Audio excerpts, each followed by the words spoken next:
안녕하세요. 유수연입니다. 자, 오늘은 대명사 편을 들어갈 건데, 대명사는 사람들이 이렇게 생각해요. 대명사 정도야 쉽지 이렇게 생각하는데 정말 큰 착각이고요. 대명사가 사실 생각보다 난이도가 굉장히 높습니다. 근데 대명사를 공부하자 그러면 사람들이 약간 우습게 생각하고, he, his, him, himself 이 정도를 갖고 자기는 대명사를 다 안다 라고 생각하는데, 그런 거를 물어보면 누가 토익 틀리는 문제가 누가 있겠습니까? 그러니까 he, his, himself 이런 거 알면서 난 대명사를 알아, 이런 식으로 반응하시면 안 돼요.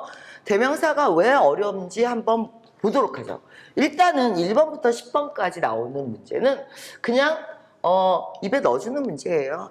먹어, 드세요, 이렇게 넣어주는 문제예요. 그래서 동사 앞에 주격, 동사 뒤에 목적격 이런 거. 자, 1번부터 10번까지 문제고 굉장히 쉬운 문제들에 속합니다. 그런데 문제는 11번부터 20번 사이에 얘네가 나오죠. 그래서 제기대명사, 소유대명사 이쪽이 이제 중간 부분에 위치하는 난이도고, 21번부터 30번 쪽으로 가면 얘네가 나오기 시작하는데, 자, 부분대명사까지도 괜찮아요. some, of, many, of 이런 정도인데, 부정대명사가 나오면서 이제 여러분들이 난이도가 최고로 이렇게 올라가게 되고, 보통 끝부분에 나오는 도주 문제들은 거의 여러분들이 매번 틀리면서도 신경을 안 쓰시는 문제에 해당합니다. 그래서 오늘 한번 보도록 할게요. 일단 모든 챕터가 사실 다 중요합니다. 왜냐면 시험에 나오는 애들이 자, 이렇게 나와요라고 해서 패턴을 다 잡아서 자, 이렇게 나열한 거기 때문에 하나도 놓치시면 안 되긴 하는데, 강의가 이제 제한된 시간이다 보니까 몇 개만 집어서 저랑 보시고요.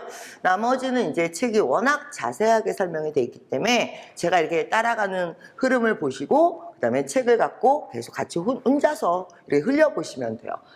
자, 여기 보시면 격이죠, 격. 그냥 날로 먹는 문제라고 할 수도 있는데, 자, 그렇지도 않아요. 한번 볼까요?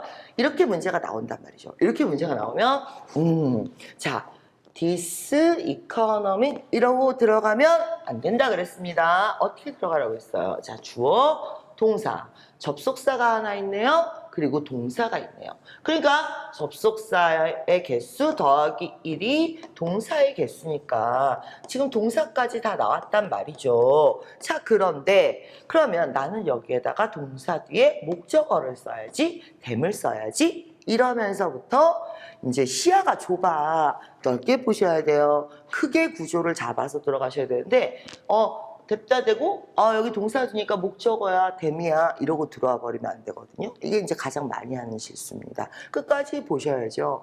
얘가 목적어가 됐어. 그러면 이 뒤에 있는 명사는 누가 책임질 거야? 이런 일이 발생하게 됩니다. 되셨죠? 여기까지? 자, 그럼 뒤에 있는 명사를 잡아서 동사와 명사 사이에 여기에는 뭐가 들어가? 이렇게 물어보게 되는 거죠. 일단 주격은 아니겠죠? 그러니까 얘를 이제 뺍니다. 그러고 나면 C하고 D가 남아요. 근데 자, 우리가 제기대명사는 부사의 용법이 있다고 해요. 부사처럼 쓸 수 있어요. 그런데 그 위치가 시험에 나오면서 여러분들을 이제 함정에 빠지게 하는 거예요. 왜 그러냐면 이 부사는 아무 데나 들어가도 된다라는 이런 이제 선입견 때문에 그런데 themselves는 자, 문장이 끝나는 부분이나 강조하고 싶은 단어 뒤에다 붙이는 거기 때문에 만약에 themselves를 쓰시려면 코스트 뒤에다 써야 되는 거거든요. 그러니까 자기가 누구를 강조하느냐의 문제고, 동사에서 만약에 부사를 쓰고 싶었으면 사실은 이제 동사 앞자리에 쓸 수 있는데 제기대명사 강조부사는 사실 뒤쪽으로 가는 거예요. 그래서 문장 끝에다 넣으셔야 돼요. 그러고 나면 이제 답이 하나가 남죠. 자, 이게 사실은 형용사예요. 그러면 앞으로 이걸 주의하셔야 돼요.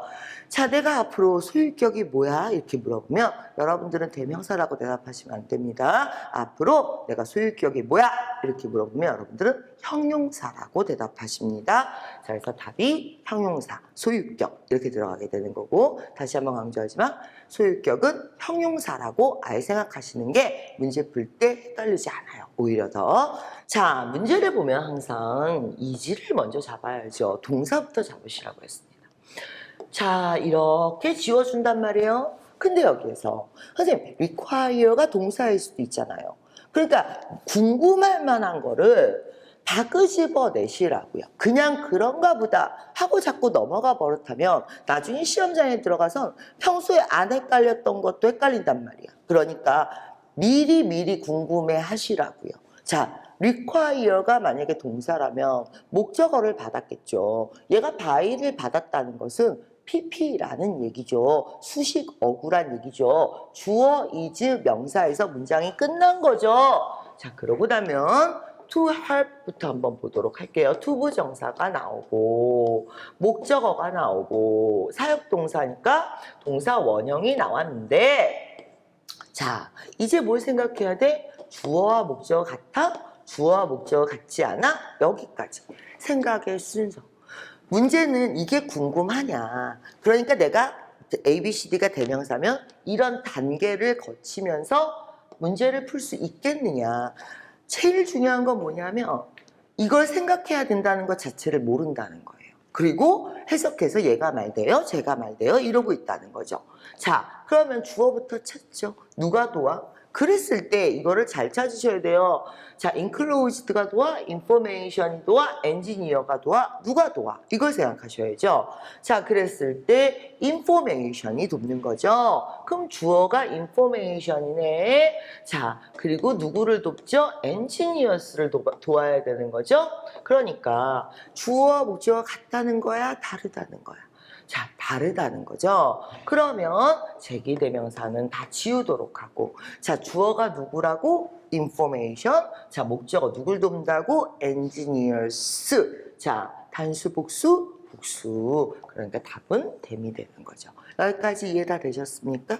자, 그런데 가장 중요한 건 뭐냐면 이게 대명사 문제가 나왔을 때 어떻게 반응을 하느냐는 거예요. 그러니까 여러분들이 자, 이게 5가지 시험에 나오는 요소 중에 무슨 요소를 물어본 것이며 무엇을 생각의 기준으로 해야 하는 것이며 이런 게 안 잡혀 있단 말이야. 안 잡혀 있으니까 일단 무조건 읽고 보고 해석하고 보고 이렇게 되게 되는 거죠. 자, 지금 문제 푸는 순서 잘 보셨죠? 그래서 우리 생각의 순서를 보면 스텝 1, 스텝 2 이런 식으로 스텝 3 이런 식으로 이제 뒤에 쫙 정리가 돼 있죠. 그러니까 책을 갖고 혼자 독학을 하시는데도 사실 전혀 부담이 없긴 해요. 자, 그런데 몇몇 챕터들은 제가 지금 좀 잡아드리도록 할게요. 계속 가보도록 하죠. 자, 이번에는 소유대명사 얘긴데 소유대명사를 누가 몰라? mine, 내 거야. ours, 우리 거야. 그러니까 문제는 뭘 궁금해해야 되는지 모른다는 거예요. 소유대명사가 mine이야. 소유대명사가 ours야. 그걸 누가 모르냐고. 그러니까 뭘 궁금해해야 되는지 자체를 모른다는 게 지금 여러분들 공부의 가장 큰 함정이라고요. 그러니까 mine이 왜 나오냐고. 이게 소유대명사인 건 초등학생들도 아는 거고 자, 이게 왜 나오냐고. 이럴 때 이게 나오는 가장 중요한 이유는 2가지예요. 일단 첫 번째, 영어는 중복을 싫어해요.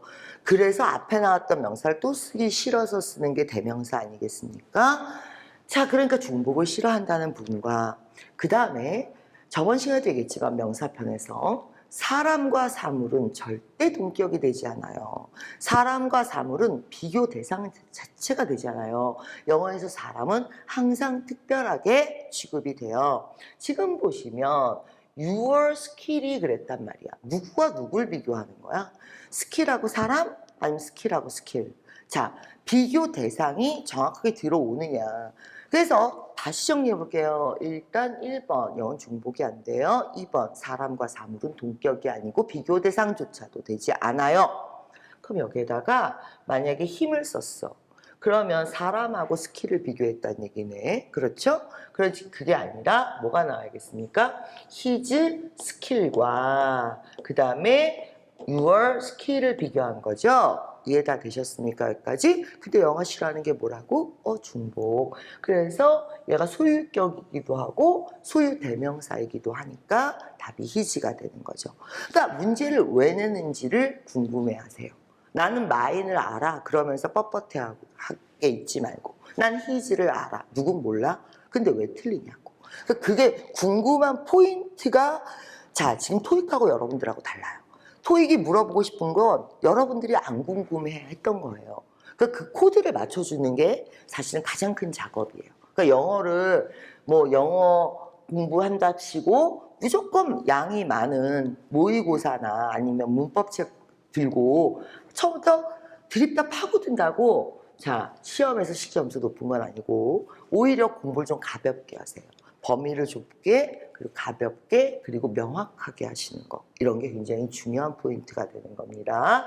자, 소유대명사 문제 한번 하나만 더 풀어보도록 할게요. 동사 찾으라고 했어요. 동사 무조건 동사부터 찾고 선생님 나는 포지션이 명사인 줄 알았어요. 그래? 가산명사인데 가산명사면 관사 있어야 되잖아요. 그죠? 그러니까 우리가 명사 배울 때 어떻게 얘기했어요? 명사 배울 때 사람이야, 사물이야, 가산이야, 불가산이야 이런 걸 궁금해하라고 그랬잖아. 근데 그런 걸 안 궁금해하던 게 몸에 지금 수능 스타일들이니까 전혀 안 궁금한 거지. 지금도 뭐만 궁금해? 포지션의 뜻만 궁금하죠, 여러분들은. 근데 대부분의 단어가 다 품사어란 말이에요. 명사이자 동사이고, 자 아니면 명사이자 형용사이고, 그래 그걸 보는 눈을 키워야 될 거 아니에요. 자, 만약에 이게 포지션이었으면 자, 관사가 있었을 거예요. 게다가 전치사 to가 있었다는 얘기가 되는 건데 플래닝이 타동사기 때문에 만약에 이게 명사였으면 to가 빠지고 관사가 나왔겠죠. 그 왜? 플래닝 자체가 목적을 받으니까 또 이런 식으로 혼자 갖고 놀 줄 아느냐.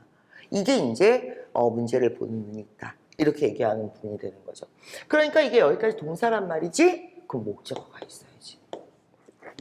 그런데 목적어 내가 좀 아까 our가 뭐라고 그랬죠? 자, 소유격의 품사는 형용사라고 그랬죠. 형용사 쓰시면 안 되죠.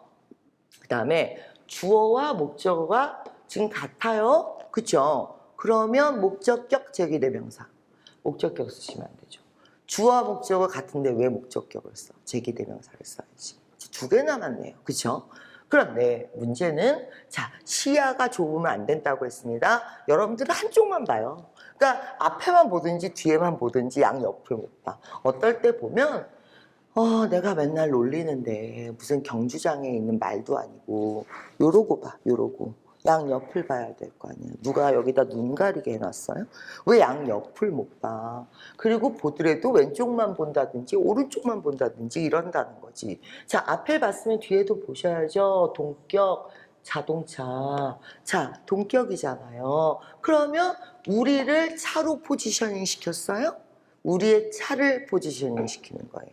그렇죠. 우리의 차를 포지셔닝을 시킨 거지. 자, 뭘 포지션한 게 아니야? 내가 차는 아니거든. 우리가 차는 아니거든. 그러니까 이렇게 우리가 자동차는 아니잖아요. 그렇죠?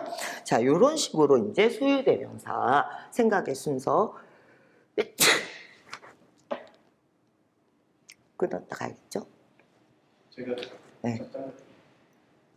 자, 이런 식으로 생각의 순서를 여러분들이 차근차근 정리하는. 그러니까 이 책의 목적 자체가 어떻게 보면 토익이 궁금해하는 건 이거야. 이걸 물어볼 거야. 하지만 넌 이게 안 궁금해. 이런 코드를 맞춰주는 게 지금 책 전체의 가장 큰 목적입니다. 사실은 영어 공부를 새로 시작하자는 건 아니고요. 자, 그러면 하나만 더 보도록 하죠. 자, 이번에는 이제 도의지가 워낙 난이도가 높으니까 도의지만 한번 쫙 가보도록 할게요. 시험에 나오는. 자, 근데 이걸 가기 전에 우리가 아까 이 문제요. 이 문제에서 제가 그냥 뒷부분만 설명을 해드렸는데 자, 앞에 게 궁금하신 분들 한번 다시 볼게요. 이거 어떻게 된 구조예요? 라고 얘기하면 보호도치죠. 근데 이제 이 부분만 한번 보도록 할게요. 왜냐면 이것도 나름 중요한데 아까 뒤에 것만 설명하느라고 제가 설명을 안 하고 넘어갔었어요. 그래서 이거 잠깐 다시 한번 보고 갈게요. 그런데 이 보호도치라는 게 사실 영어에서는 흔한 일인데 우리한테는 익숙하지가 않죠. 우리 책에 보면 토익 시험에 나오는 도치의 5가지 경우에 대해서 자 뒷부분에 또 따로 목차가 있습니다. 그래서 그때 보시게 되겠지만 이런 걸 보호도치라고 그래요. 자, 이게 보면 원래는 정보가 아니면 그 파일이 is enclosed 돼 있습니다. 이렇게 뒤집어졌어야 돼요. 근데 우리나라 말도 그렇거든요. 자, 첨부된 것은 그 파일입니다. 이렇게 얘기할 수도 있고 그 파일이 첨부되었습니다. 이렇게 얘기할 수도 있는데 이게 지금 보시면 information이 is enclosed에서 enclosed가 도치되면서 앞으로 나오는 보호 도치에 해당하죠. 이 문제는 자, 아까는 뭐 강조점이 이쪽에 있었는데 이번엔 강조점을 이쪽에 놓고 가볼게요. 더 파일이야. 근데 어떤 파일이냐면 you asked, 네가 물어봤던 파일이야 하면서 자꾸 자, 네가 요청했던 파일이야 그러면서 자꾸 뒤에 길어져. 그러면 이제 주어가 기니까 뒤로 보내고 앞에 이제 이렇게 나온다는 거죠. 그러면 enclose, 자, 동사 안 되고 이게 이제 답이 enclosed가 되는데 자, 이거 외에도 뭐가 많이 나오냐면 attached 된 것은 그 파일입니다. 이런 식으로도 많이 나오고요, 단어가. 또는 included 된 것은 이런 쪽으로 라인을 잡아서 어휘를 조금 바꾸면서 얘가 이제 시험에 나온다 이거죠. 그래서 사실은 우리가 이게 한 문제가 아니라 여러 문제를 동시에 볼 수도 있어요. 예를 들어서 이거 PP짜리를 물어볼 수도 있고요. 그 다음에 보시면 최상급이니까 앞에 더가 붙었다. 자, 이런 거를 물어볼 수도 있고요. 자, 그러니까 문제를 꼼꼼하게 한 부분만 보지 마시고 넓게 보는 습관을 들이셔야 돼요. 자, 그건 그렇고 우리가 자, 대명사 중에 가장 어려운 대용법, 도우지용법인데 대용법은 이제 어느 정도 혼자 하실 수 있는데 이 도우지용법이 자, 시험에 나오는 거가 사실은 좀 낯설어요, 여러분들한테. 자, 그러니까 아예 정리를 좀 해보도록 합시다.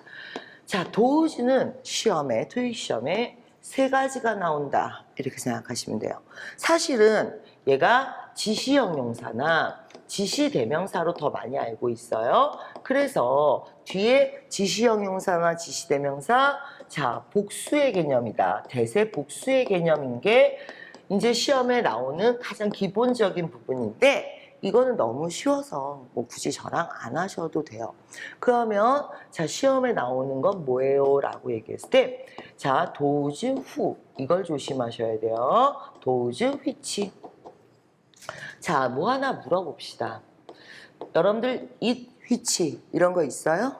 없죠? day who 없어요. 자, 아무 명사나 아무 대명사나 선행사를 할 수 있는 게 아니에요. 다시 it, which 없다고. day who 없다고. 왜 없을까? 자, 여러분 대명사라는 건요. 이미 자, 이런 인칭 대명사나 특정 대명사들은 이미 자기가 수식어구를 데리고 있는 거예요. 그러니까 예를 들면 the man in the room 합쳐서 he죠. he in the room이 아니라고. 그러니까 사실 대명사는 그 안에 수식어구를 이미 갖고 있어요. 그래서 그 명사가 어떤 명사인지 이미 지칭을 하고 있어. 특정을 하고 있어. 근데 뒤에서 또 특정 수식어가 이중으로 붙을 수 없어요. 그래서 day who라는 건 없는 거예요. 그러면 예를 들어서 day with 이런 식으로 전면구 이것도 없죠. 왜? 수식어구잖아. day 자 with a hat 이런 거 없거든요. 자, 근데 the man with a hat 이렇게 나올 수가 있죠. 그래서 이런 특정 수식어구를 받을 수 있는 대명사는 특정 대명사나 지시 대명사나 인칭 대명사는 특정 수식을 다시 받을 수가 없는데 이걸 유일하게 받을 수 있는 대명사가 those who 그리고 어쩌고 one, anyone who 자, 뭐 the one who, someone who 이런 식으로 들어오게 되는 거예요. 그래서 어떻게 보면 이런 수식어를 받을 수 있는 유일한 대명사는 도지하고 어쩌고 원밖에 없다. 이걸 꼭 알아놓으셔야 되고 자, 비교 구문에서 이게 중요한 거예요. 비교 구문에서 반복 명사, 즉 영어가 제일 싫어하는 게 뭐라고 그랬냐면 중복이라고 그랬어요. 한 번 앞에서 쓴 걸 또 쓰기 싫단 말이지. 그랬을 때 여러분들은 무조건 that of, does of라고 외우고 있는데 그건 위험한 거예요. 꼭 that of, does of만이 시험에 나오는 건 아니고요. 자, 그랬을 때 우리가 이제 이렇게 세 가지로 나오는데 문제 보면서 보시는 게 제일 확실할 거예요. 자, 지금 뭐가 보이고 있습니까? 비교 구문이 보이고 있죠. 그럼 비교 대상이 되는 명사가 뭘까? 더 레벨이죠. 더 레벨인데 자, 어때요? 두 번 쓰고 싶지 않죠. 레벨이 저기도 있고 여기도 있어. 이러면 안 돼. 자, 이럴 때 이걸 대신받는 명사가 대시라는 건데 이게 만약에 복수였으면 도시가 나왔다 이거죠. 그러니까 용어를 참 정리를 해볼게요. 비교 구문에서 비교 대상이 되는 명사를 두 번 쓰기 싫을 때 단수는 that, 복수는 도시가 나온다. 되셨습니까? 여기까지? 자, 그러면서 뒤에 수식어구가 전명구가 나와요. 근데 this, these 이런 것들은 자, 지시대명사, 인칭대명사, 특정대명사들은 뒤에 수식어구, of 이하를 또 받을 수는 없어요. 자, 그렇기 때문에 이 기능을 갖고 있는 애는 대타고 도우지밖에 없다. 그래서 앞에서 보시면 대세 6가지 용법이 또 따로 정리가 돼 있을 겁니다. 그러니까 이렇게 꼬리에 꼬리를 물면서 엮어서 챕터들을 하나의 그림을 만들어내셔야 돼요. 단편적으로 하나씩만 가져가시면 안 되고 그림을. 자, 그래서 아예 이렇게 쫙 정리가 돼 있어요. 그러니까 예를 들면 도우지를 이제 받을 수 있는 아까도 얘기했지만 전명구, 후, 뭐 이런 애들이다. 뭐 이렇게 정리가 쭉 돼 있죠. 자, 그래서 문제 한번 풀어볼게요. 자, 후가 나왔네요. 후가 나왔다는 건 그 앞에 나올 수 있는 명사가 자, 어떤 건 안 된다 그랬습니까? 인칭, 뭐 지시 이런 특정은 안 된다. 부정대명사도 쓸 수 있는 건 아니에요. 그래서 유일하게 나올 수 있는 게 뭐라고 그랬습니까? 라고 얘기하면 이런 부정대명사가 물론 others가 있으면 안 돼요. other는 형용사라서 안 되는 거고 others 있으면 안 돼요. 네, 안 돼요. others, another 이런 거 안 됩니다. 그러면 아까 둘로 딱 나눠놨죠, 제가? that those 후거나 anyone 후다. 근데 아까부터 얘기하지만 왼쪽만 보지 마시고요. 오른쪽도 보세요. 자, 얘를 보면서 무슨 생각이 들어요? 아무 생각이 안 들어요? 그게 문제라고. 자, 아무 생각이 안 들면 어떡해? 얘가 단수야, 복수야? 이게 생각이 더. 그러니까 이런 단위를 넣어주라고요. 문제를 풀 때 단위를. 그러니까 넌 단수잖아? 안 되는 거잖아. 그래서 도우지가 답이다. 이렇게 가게 되는 거죠. 여기까지 이해가 되셨습니까? 자, 그러면 하나만 더 보도록 할까요? 끝났네요. 자, 그러면 이게 책이 보면 따로따로 각각 이게 다 찢어져 있는 것 같지만 이걸 하나씩 배우면서 연결해 가시면 큰 그림이 되면서 자, 머릿속에 차분하게 이 흐름이 나오는 거거든요. 그러니까 지금 요 파트만 제가 봐드린 것만 딱 보지 마시고 자, 순서대로 대명사 앞에서부터 쭉 흘리시면서 예, 같이 연결하면서 생각하는 순서 같은 거 잡으시면서 예, 이렇게 공부하도록 하겠습니다. 자, 오늘은 여기까지 하죠. 수고하셨습니다.